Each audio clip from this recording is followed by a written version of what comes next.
Namaste, Adab, Sat Sri Akal, Kem Cho everyone. Welcome back to the channel. Today I, Pulkit will be briefing you about how to determine residential status for the purpose of income tax. So let's get started.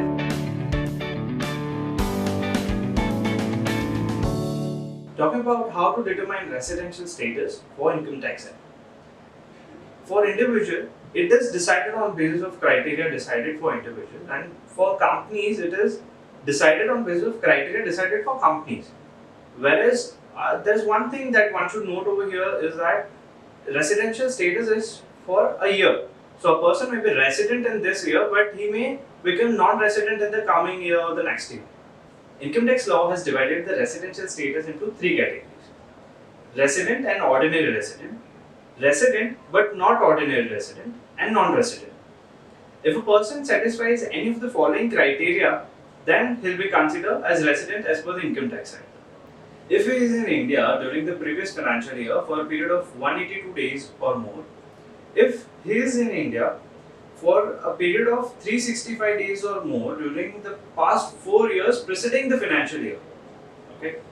If he was in India for a period of 60 days or more in the previous financial year.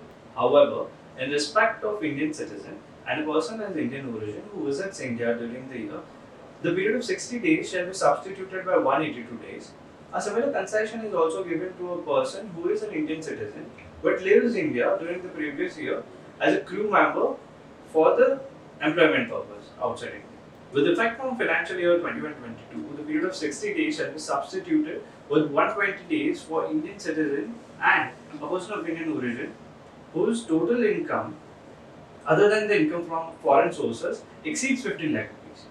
However, such individual shall be deemed to be a resident only if he is not liable to pay tax in any other country or jurisdiction by reason of his domicile or residence or such other criteria as may be determined. Income from foreign sources means any income that is arised out of income from outside India. And a person may be considered as Indian resident if he or his parents or his grandparents are born in undivided India. If a person satisfies any of the criteria, then he will be considered as resident. But in order to be considered as ordinary resident, he will have to satisfy two more criteria. First one, he must be in India for at least 2 years out of the 10 previous years prior to the year in question. Also, he must be in India for at least 730 days out of 7 years prior to the year of question. Now, while calculating the days, the day of departure and arrival shall also be included. If a person satisfies any of the criteria of resident and fails to satisfy any of the criteria of ordinary resident, then he will be considered as resident but not ordinary resident.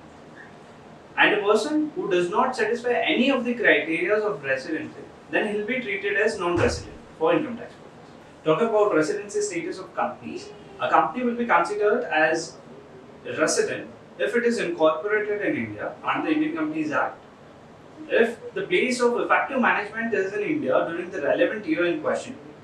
Now, what does this place of effective management means? It is basically a place where business decisions of the company are taken. So even if a company is not incorporated in India, but if its decisions are taken in India, then it will be considered as resident for the purpose of income tax, and it will have to pay tax. So guys, that's all for the day. I hope this video was informative for you guys. In case you have any question, you can post it down in the comment section below and our team will definitely try to answer your questions. Till then, I, Pulkit, signing off. Bye bye. Take care.